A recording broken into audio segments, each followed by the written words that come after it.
you need to pick a topic that you can use to do the editorial essay assignment. Now, this assignment is really editorial analysis essay, because you're not going to be writing the editorial, but you're going to be reading some editorials, comparing them, and then writing about them. You're going to analyze them. Well, what is an editorial in the first place? Well, years ago, and sometimes still today, editors of a magazine or a journal often reserve a few pages for themselves where they welcome the reader, but more specifically, they give some views as to the collection of articles they had in the journal or the magazine. And so it was just an editor sharing their opinion about why the journal collected the articles, why they picked the theme, that sort of thing. It was sort of an introduction to that one issue or that magazine.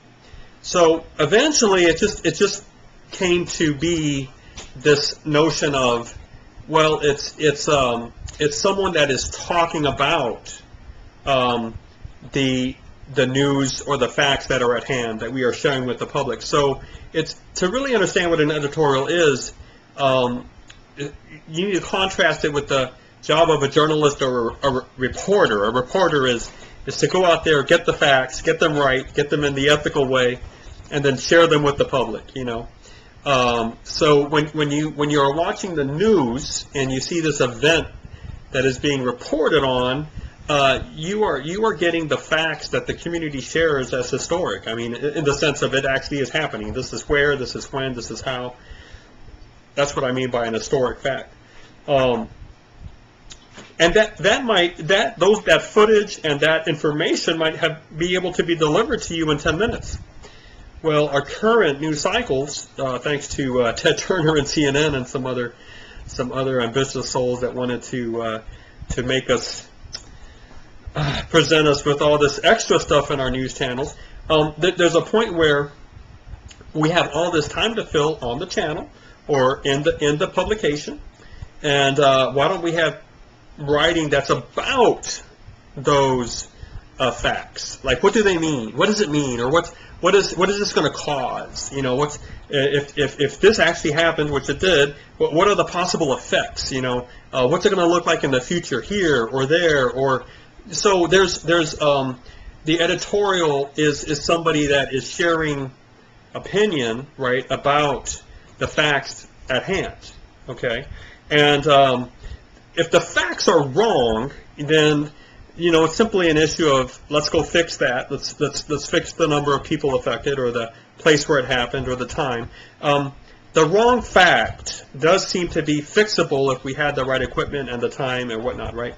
However, when it comes to editorial, we realize that someone can have an improper opinion or might make a logical mistake or might overextend the importance of something, overemphasize, or might fail as they're trying to say things about the facts, right? They might fail to remember a few of those important facts and talk about others, and so we call that building a straw man analysis, because they are picking the weaker facts, if you will, and then they're trying to show how maybe it's unimportant or it's not going to work or whatever, right?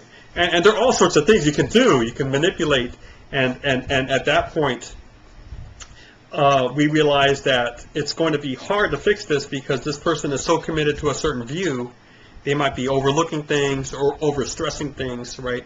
So there is a sense that the editorial is more of a complicated message, a complicated text, because depending on the conviction and the commitment of the person to their views, it may be very hard to correct them, or you yourself might be anchored in a certain position based on the facts that you have, and someone else might be coming from an angle and addressing you and saying, you need to rethink this because you don't have the right position here, and you might sense this sense of pushback on that, right? Or this sense of, well, who are you to tell me what to think, right? So it's tricky to write a good editorial.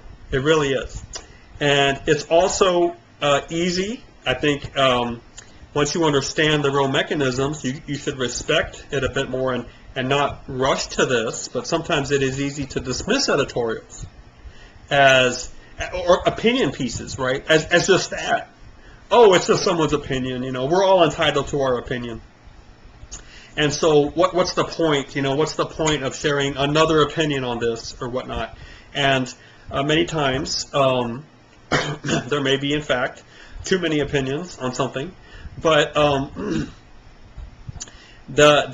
thing I want to address right now, though, is talking about the word opinion. I've tried to make the provenance of the word, or the origin of the word, a little clear as to why do we call it editorial. And it turns out to be an opinion piece about the facts at hand that editors would put into sort of a synopsis form for their magazine or their journal. But now we should talk about the term opinion, right? Because that you need to understand that in order to pick the right editorials, to respect the process, and to be able to write a good analysis on this, which is this essay that we're talking about. So let's talk about the word opinion. And there are at least two ways that we use this in our language today. And one way is very much centered on one's taste or affections. A connection that is a private connection. All right. So when I give you my opinion, for example, on what is the best sport out there, or what is the best meal, the best restaurant in town, what is a great movie to watch, okay? If these elements are based on how I was affected by it, how I responded psychologically or emotionally to that experience, well, then it does seem to be grounded on taste and attraction, correct? And we can have plenty of opinions about things like that, but they are not in the public arena, if you will. In other words, it would be, I think we would all recognize it as a bit fruitless, bit of a waste of time for us to seriously argue about, what meal is better, whether, fried chicken is better than pizza or something, because at the end of the day, we're like, well, that's a matter of opinion, we would say. But to be specific here, we would say that's a matter of taste, of preference, all right, of subjective preference. So at that point, we realize that a lot of things that we value as experiences are many times grounded just on the affection or the preference or the attraction that it has for us, okay? And so, the Latins, they had a great phrase for this because they realized this as a genuine phenomenon and an issue, and they didn't want to waste time as orators, discussing all of this. So they had a phrase, and it goes like this: De gustibus non est disputandum. Okay, de gustibus non est disputandum. And that just means about taste, there is no discussion. There is no disputing, right? And just a quick aside here, now that you have this new phrase, if it's new to you, why don't you give yourself a week and see how many times you actually hear this. I bet you're going to hear it at least once. Isn't that how language works? And that's kind of weird that way, but de gustibus non est disputandum, okay? And when you are dealing with opinions, it's sort of this is not what we're talking about when I'm going to ask you to write an editorial piece. Those opinions that are built on taste and preference and attraction are very important to us. They're what makes us individuals. I don't want to disparage them or say somehow they're less valuable than the other type of opinion I'm going to talk about right now. But when it comes to academic writing, when it comes to writing an analysis paper that you're going to present to a public audience, you have to use a set of commonly held definitions and values and beliefs. And within that commonly held constellation of values, beliefs, and definitions, you can form a text. You can form a message about facts, right? And you can give your opinion, if you will, about it, but the opinion is grounded in a public arena where you believe that your audience should share those same opinions. And although we tolerate difference of views, if they don't necessarily share those opinions, you have to maintain your intellectual integrity and basically say, well, you're wrong about this, because this really is the right way, given our definition, our value system, what's our precedents, what's been done in the past about this, the way we currently act about these things.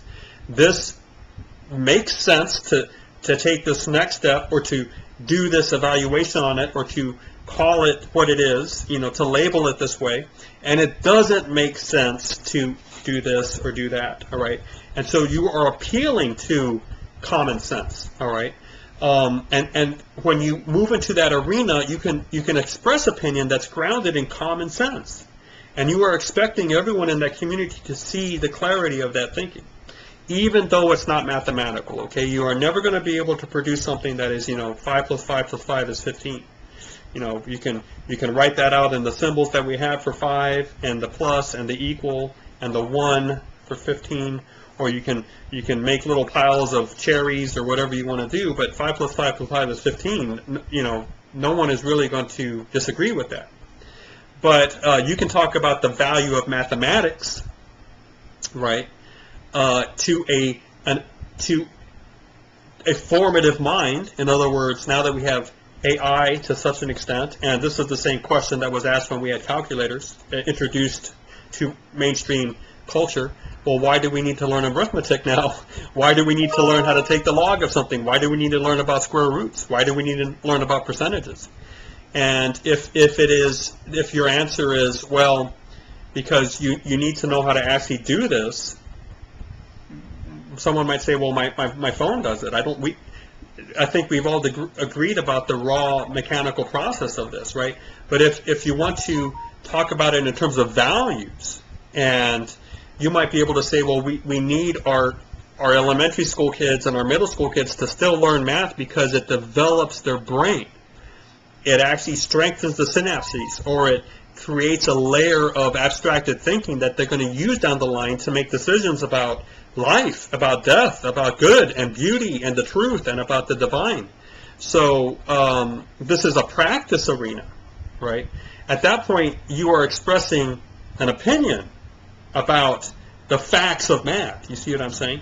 And you're taking your text, your message, your communication to a level where someone may disagree with you, but you would have to admit that they might be wrong about that, because you think that you're right. So that's the nature of a public opinion, is that it does appeal to commonly held opinions, values, beliefs, to make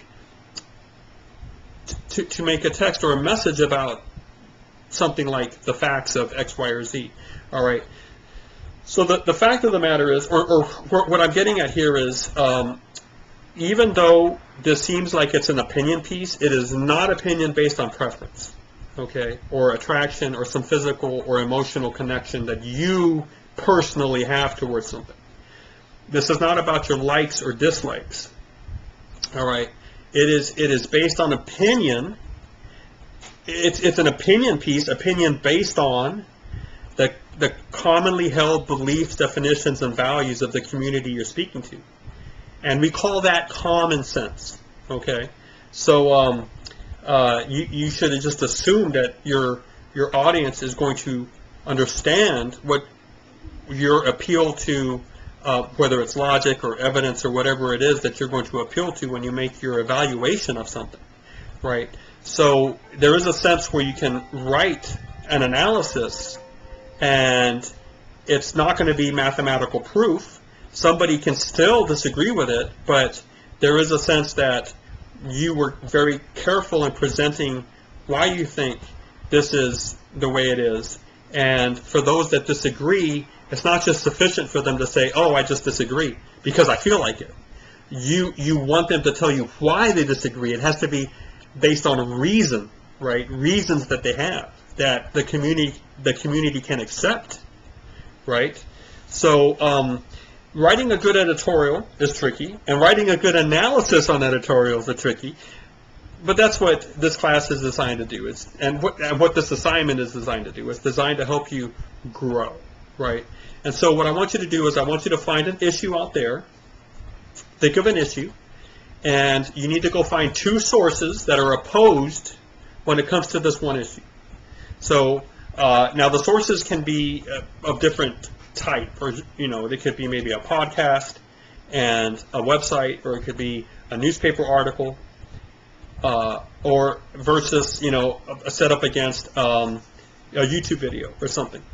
It's just the sources have to be public, they have to be documentable, and you need to realize that you have two opposing views so that you can kind of see the different sides that people are coming from concerning this one issue. That's the first step. I want you to think of a topic like that, and then go find two sources that are coming at it from opposite angles. Try to understand their perspective, try to listen to them, and then I want you to sit back and think about it for a couple of days, so that you can begin to sense out not only where you align, but why you are beginning to think, for example, that the other side is misinformed, or is somehow not really seeing the whole picture, or is not thinking the best way about the issue. All right. Eventually, you're going to be writing an essay that summarizes the two views and then explains which one is the stronger view. All right. Good luck.